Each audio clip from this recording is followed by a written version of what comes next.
about conversion rate optimization. Yeah. And I'm going to be making it very easy for you to optimize your visitors' experience regardless of how much traffic your website, your landing page, or your funnel is currently getting. And to do that, I'm going to be adapting a video some of you have gotten a preview of. Will Dable's The User is Drunk. Highly recommend it. I've already tweeted it out. And I call this CRO, the art and science of guiding the drunk. And again, if you want to read that, it's my Twitter handle. Now, first thing you might be asking, why drunk people? I mean, other than the fact that it's funny. Well, drunks are easily lost. They're easily distracted. They're lazy. That's my favorite one. And they do some pretty strange things. A lot like your website's visitors. Here's one of Twitter's users. He got on Twitter to tweet about the fact that he had ordered a pizza that was only bread and managed to do this before figuring out that he'd opened the pizza box upside down. And not only that, this is Wednesday at 3 p.m., so if he's already hammered, I'm pretty impressed. Yeah, so since this is a perfect example of the visitors that you will be dealing with, I'm going to be talking through 4 different principles on how to actually cope with this reality. And here to help me out is everyone's favorite drunk, Homer Simpson. So to start out, Homer's going to help me demonstrate what we're actually trying to optimize. So in this, we have Homer Simpson, who has just become aware of this enticing aroma. And what do you know? He's holding a bag of money. So he wanders over and finds out that there's this amazing grill that makes the best barbecue that he has ever tasted, which, since it's Homer, is saying a lot. And what do you know? The grill is for sale. So here he's trying to decide if he actually wants to purchase this grill. And then, because it is Homer Simpson, we have him happy with his purchase of a new grill. And this is exactly what we want to make sure our marketing is doing. We want to entice them, draw them in, attract them, walk them through that decision-making process, and then see them happy with their new product or service. Very important process that is really guiding your drunk. It's important because without a guide, it'll look something like this. Yeah, and to me, this looks like a bad landing page. I'm really not sure what I'm supposed to be looking at. Do I actually have to read all of this? I don't know if I have the patience to count that high. I am a millennial. And then I have to make a decision on it. Well, when you ask drunks to make decisions, bad things happen. Or in the case of your landing page, it's going to look like this. Instead, let's have a guided experience. Let's make sure we know where they're going so everybody has a safe, good time. So, instead of going everywhere and then leaving, let's make sure we have a nice path through every single point that I want to make so that way our drunk is exactly where we expect them, we know what's going on with them, we know where they are, and we know where they end up at the end, where I want to talk to them about making a decision about my product. When I tested this particular tweak, 80% increase in conversion. Powerful when you can actually guide people through this process. And plus, you know where they're going to end up. Safe and sound, not drunk in a bush. First off, we have to meet them where they're at. Because I guarantee you, they're not going to meet you where you're at. They can't even find you. There's a few different spots that they could be in their decision-making process. They could be completely unaware. This is Homer before he tried the barbecue. He doesn't know what he's missing. Doesn't know that life could be better. Doesn't know that there's a pain that he should be feeling. Or maybe he's problem aware. In this case, nuke plant's melting down. Doesn't know how to stop it. Knows it's an issue. And this is when you want to make sure that they become solution aware. In this case, maybe Homer's discovered that, oh yes, there are codes that I can enter, I just don't know where they are or what they are. So he knows what the solution is. Or, more likely, he's just going to go home and forget about it and drink a beer, because that's easier. And at this point, when they are solution aware, you want to make sure that they become product aware. You want to talk to them about the unique benefits and why your product is the perfect solution. In Duff's case, it's there. Now, I had a client recently that was dealing with an issue with this decision-making process and being able to guide their drunks through this particular series. These are actual metrics from what they're producing for their clients. Pretty impressive. You'd think they'd be lining up down the street to buy this product. What do they need with a CRO consultant, right? Turns out they're having a lot of trouble filling up their sales pipeline. So I looked at the product. Product was pretty cool. AI, business intelligence, all those buzzwords, real-time reporting, really cool stuff. Okay, product was cool, product was good. So then I took a look at their users and their target market. And these guys were about as tech savvy as Congress talking to Zuckerberg. I'm not exaggerating. Some of these people were still using paper reports. And they didn't know why this was a problem, that the paper report on their desk was already outdated by the time they printed it. Didn't see why this was a problem. Why did they need real-time reporting? They were completely unaware, right? And to top it off, this was a cloud-based solution, and they didn't get it. They didn't like the concept of cloud-based because they wanted to be able to walk down the hall, put their hand on a server, and reassure themselves that it was actually running. Now, if you describe the benefits of cloud-based without mentioning the C word, then they were totally cool with it. But the minute you said cloud-based, freak out. People were completely and utterly unaware. And my client's marketing funnel was not doing a lot to address this. They started out with a pretty cool non-analytics industry-relevant download. People really liked this. It was unique content, it was new, it was original, it was a benchmarking report, something that was very hard to get a hold of. That was great. Then they moved to a large metrics-related download, talking you through calculating different valuable KPIs. These people probably didn't know what KPIs meant. And then they would talk about their credibility. Credibility was great. Then they would pitch the demo. They might as well have not even pitched the demo, though, because as you can see from the engagement chart, people were really excited about that the industry-relevant download. People really liked that. But then they would either not take you up on the metrics-related download, or they would download it, never complete it, and then just kind of drop off the face of the earth. So we wanted to reformat this. So I said, okay, let's keep the industry-relevant download. They're used to it. Let's tweak it a little bit to make it more actionable. But people were really going to like this, so we kept it. Something usual. And then we would talk about their credibility and a dollar value throughout the whole thing. The credibility was awesome because this founder had been extremely successful in a very difficult niche in his target market's industry. So they instantly recognized that he had been successful and started wondering how he did it. And we'd talk about, hey, you buy this product and here's the value you're going to see. We tied an actual dollar amount to it. So we got people thinking, yeah, I want some of that. And we say, okay, try some data. And if they were like, yeah, then we were like, cool, try another shot of data.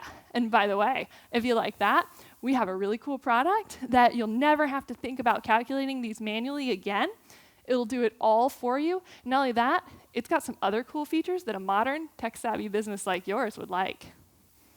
Yeah, but if we passed them that first shot of data and they were like, that's cool too, we'd give them some more of the usual. It was something they were used to and something they would still find value of. And they would keep talking to us. So that way we could continue to talk about our credibility, continue to build value, continue to build trust.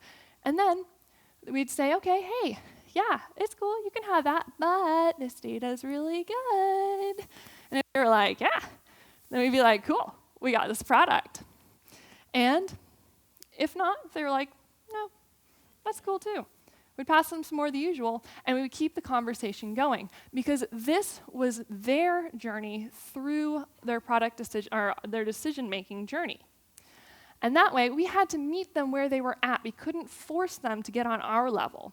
We just had to continue that conversation and meet them at every point, so that way we understood eventually where they would get to. So you want to plan your journey. You want to make sure you're meeting them where they're at, not where you hope they're going to be. Cool. So, got their journey. We're good, right? All right, let's deal with the fact that these people are impatient and easily distracted.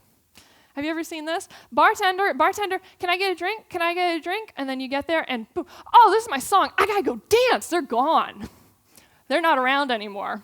You gotta meet them where they're at. You gotta meet them where they're at fast. You gotta keep them engaged. This is not engaging. Don't make me think. Because if I can't figure out what to do, I'm gone. If I can't find what I'm looking for, I'm gone. Too much boring looking text, I'm gone. So, all right, cool. We know what not to do. What does our drunk like? Well, as with most things, the internet has the answer. Short, funny, to the point, cute, oddly relatable. And then, have you ever seen somebody dance Gangnam Style that wasn't drunk? No. Well, it's peppy and it's repetitive. Drunk people love that. And really good news for you guys.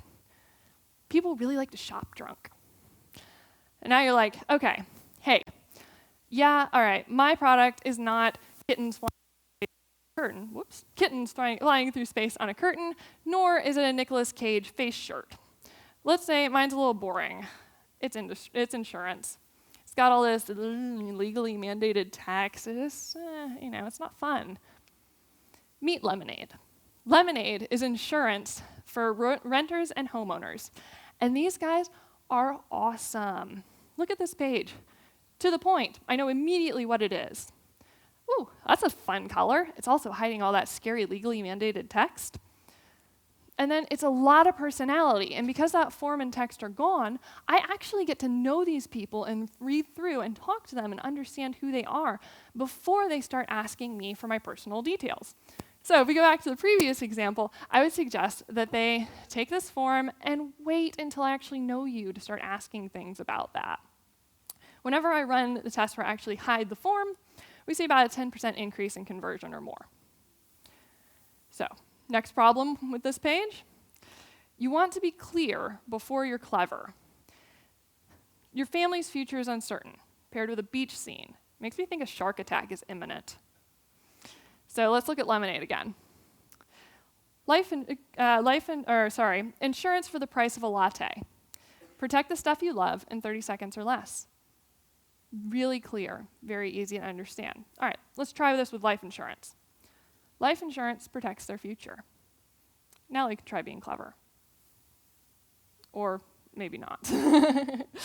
But the point is, drunks can have a meaningful conversation. You just have to meet them where they're at, and you have to make sure that you keep them engaged, keep them with you. Do that by keeping each point short and engaging. All right, cool. We're guiding them. We're keeping them engaged. Now, we need them to go ahead and make some decisions, right? We want them to eventually buy our product. Well, more good news, because drunks do not hesitate to make decisions when it feels like it's right. Drunks do not make boring decisions. Drunks do not apply for mortgages until you have mortgages for drunk people. Push button, get mortgage. Yeah, it works. It's low effort. Drunk people really like to push big red buttons. It's low effort, like Facebook lead ads. This is great. I see the thing I want, I hit get it, it's already got my information or fill it out, so that removes the friction. I hit submit and I got the thing. I don't actually have to think. Friction is gone. Drunks also do not like applying for insurance until you have Lemonade. Lemonade works because it's low commitment, instant, couldn't be easier or faster, 90 seconds, done. Perfect. It's not low commitment here because I have, let's see, this is probably really great material, but I have 24 steps I need to take. I have I think it's 1,100 accounts I have to set up. I have to build a mailing list, and then I have 12 must-have elements all before I even publish my book. That sounds like a lot, and I'm sure this is a really great process. I'm sure if I followed this, I would probably be successful, maybe, I don't know, it sounds hard. And I'm just getting anxiety thinking about it because what if I can't get through it? And as Homer says, if at first you don't succeed, give up.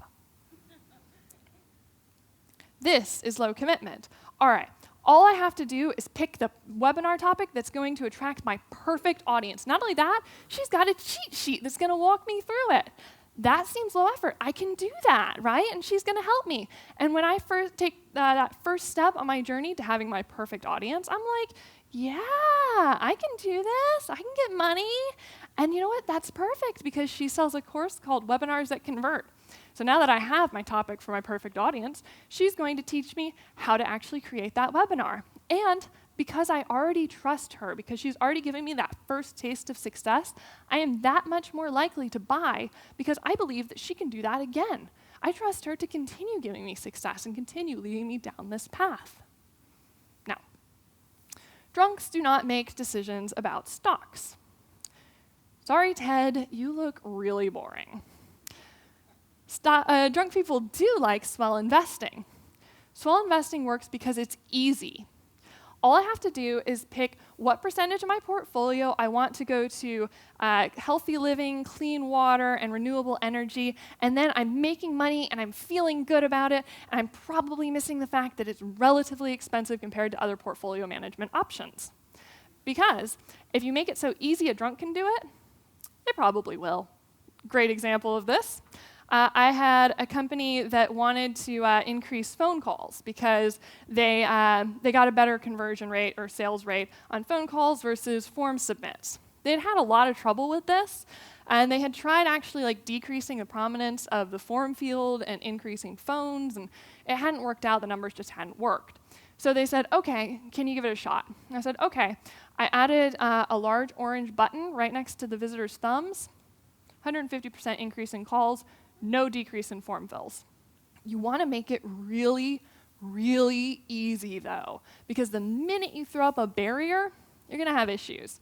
I had a problem with another client where she had an ebook series, and she had a contract with a distributor, and the distributor had 2 more months left on the contract, and the issue was she couldn't sell the ebooks for less than they were selling it. And it wouldn't have been a problem except they were doing a really bad job of selling it.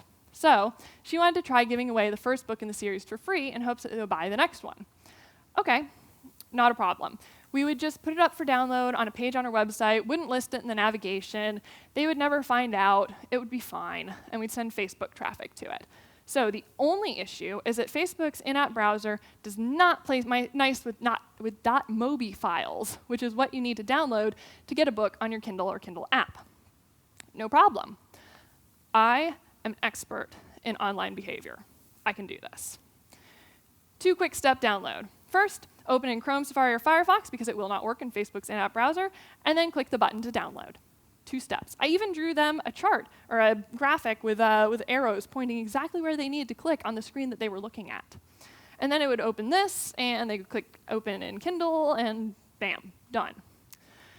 29% of people managed to follow my instructions. And this is 29% of people who actually clicked the button, followed my instructions. So this isn't the conversion rate once they hit my site. This is the number of people who managed to click the button correctly. Yeah, okay, no worries, I got this. Maybe they're just scrolling really fast, they're missing the first step, so I added won't work in Facebook's in-app browser to step 2 and below the button, so that way they would see that they had to go back to step 1. Also, I increased the size of the image. 30% of people managed to follow my instructions. Okay, I got this. They're just scrolling really fast, and they're clicking the big orange button. They aren't reading anything. So I made it a link text. Now they have to read, right? And 7% of people managed to follow my instructions. Not only that, I started recording these sessions, and I was watching them, and I felt really guilty because a lot of the people actually, were really trying to figure out what I was asking them to do. And it was hard, and they were failing. And I felt really bad about it because I don't want to frustrate people. I just want to give them a free book. So I was like, okay, enough with the website. What we're going to do is we're going to use Facebook lead ads to collect email addresses. We'll email them a link. They'll click it. It will immediately open in their native browser. Problem solved. And it worked great. Until the author forwarded me this email.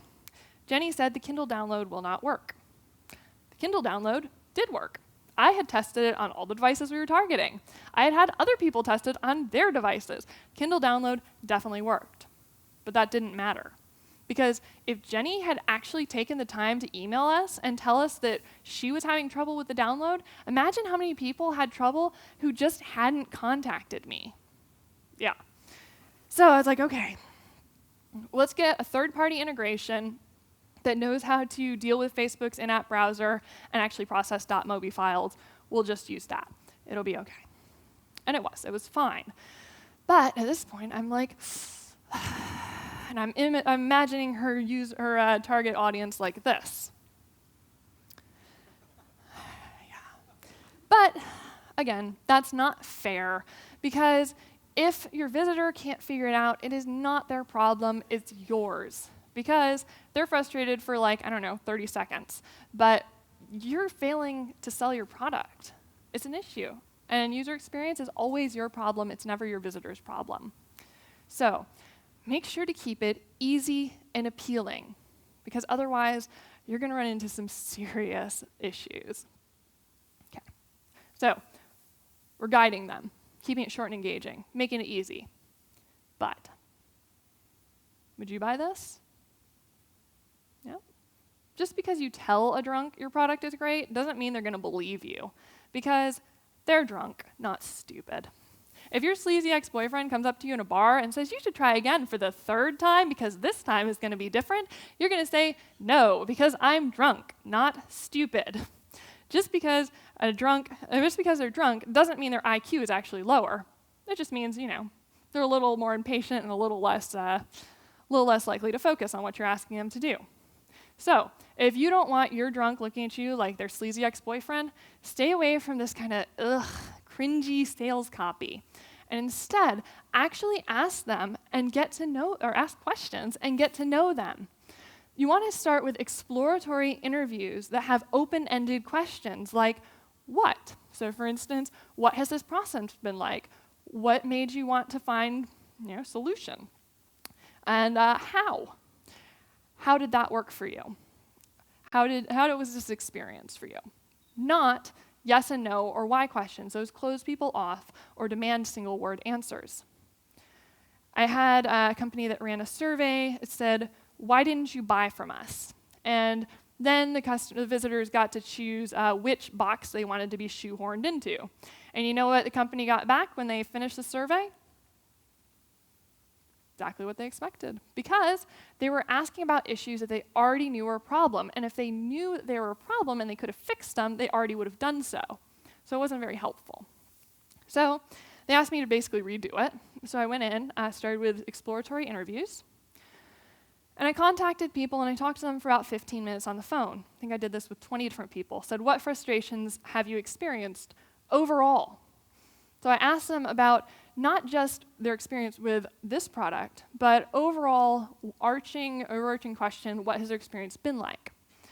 And then I asked a few other questions, just kind of like what will factor into your decision? How has your experience been? How could we have earned your business? So that was actually really the only business-specific question I asked, because I was trying to understand them. And I got back some pretty cool responses. Very thoughtful, very unexpected. And I took all of these and I compiled them into a few different categories. And these were all new. A lot of these were things that they hadn't seen before.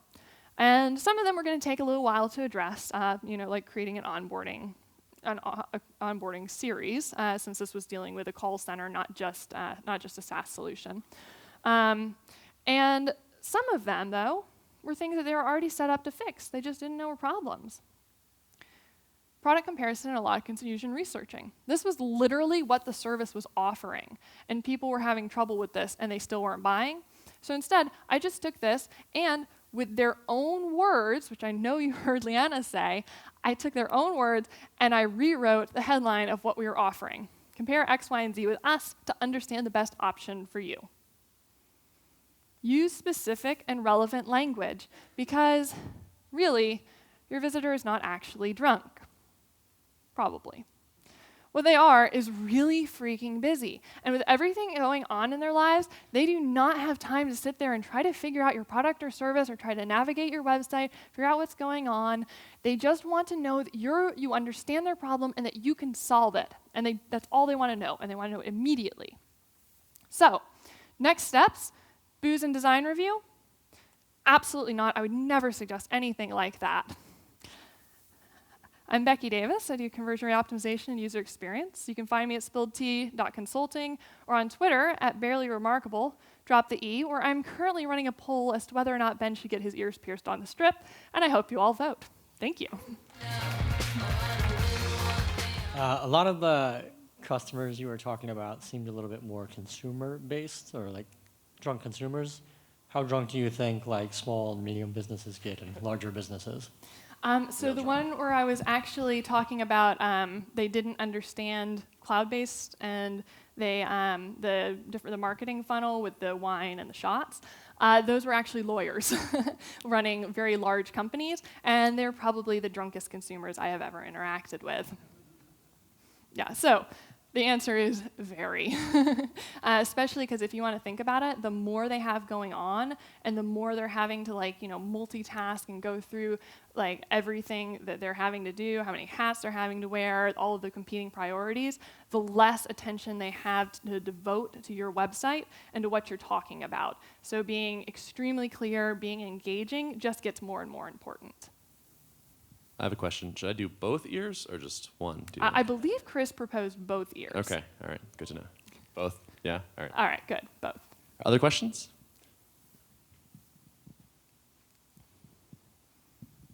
So you mentioned that get to know your drunk people first, and then hide the forms, after that step. So since we're all at the beginning step, most of us trying to validate things. So if I take that step, I take the join this beta to the next page, so I can get to know my drunk people. What happens, like, if they still don't sign up? How would you encourage us to get them to, let's say there's like two forms, one to sign up for the beta, and then there's another form to tell me where I screwed up. Yeah. How can I guide them to puke there? Mm-hmm. Yeah. So I'm a really big fan of exit intent pop-ups. So you can find like WisePops does them. Hotjar has a new installation. They'll do like a little poll there. So I've used that a lot when they're exiting to say, hey, what were you looking for today? So to understand if they're abandoning because it's not the right product, or to ask, hey, basically, why are you leaving? So that's a very useful piece to ask them what's going on in their mind, to understand why they're leaving, to understand if it's you, like, is it you, is it me? Like, what is it? And they'll generally give you some pretty useful information there. Another thing to do is to, at the end of, if somebody actually has signed up, to ask them, hey, what almost prevented you from signing up? Because you know that person is your target audience since they did convert. So you can say, hey, what did you encounter that discouraged you from signing up with me? So that way you can catch things that may be discouraging other people more strongly. Okay, all right. Thanks, Becky. Yeah, and